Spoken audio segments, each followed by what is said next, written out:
সন্তানদের সম্পত্তির 1% কম দেওয়ার পরিকল্পনা করেছেন মাইক্রোসফট এর প্রতিষ্ঠাতা ও বিশ্বের অন্যতম শীর্ষ ধনী বিল গেটস। কারণ তিনি বিশ্বাস করেন সন্তানদের উত্তরাধিকার হিসেবে বিশাল সম্পদ পাওয়ার চেয়ে নিজের প্রচেষ্টায় সফলতা অর্জন করা উচিত। প্রযুক্তির জগতের প্রভাবশালী পরিবারের মধ্যে এই প্রবণতা সাধারণ।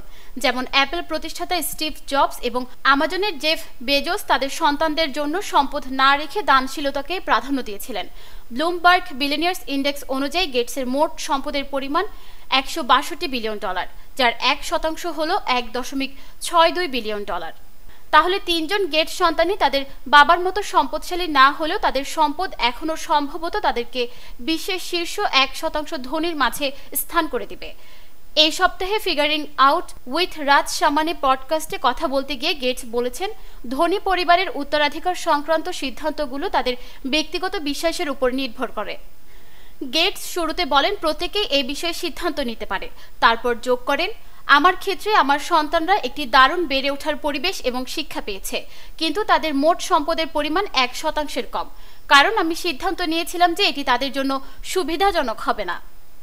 গেটসের সন্তানরা তাদের বাবা মাকে পোলিও, স্যানিটেশন এবং প্রাণঘাতী রোগের জন্য প্রয়োজনীয় ভ্যাকসিনের মতো বিষয়গুলো নিয়ে কাজ করতে দেখেছে।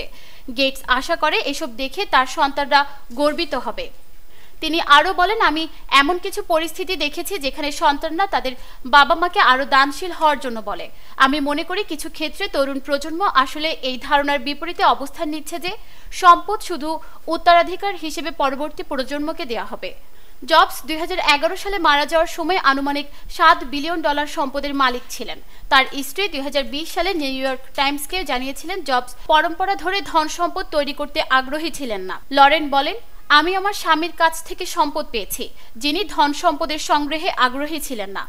আমি তার কাজের সম্মানে এটি করছি এবং আমি আমার জীবন উৎসর্গ করেছি এটি কার্যকরভাবে বিতরণ করার জন্য, এমন উপায়ে যা ব্যক্তি এবং সম্প্রদায়গুলোকে দীর্ঘমেয়াদে সাহায্য করবে। নিউজ ডেস্ক, দৈনিক পূর্বকোণ।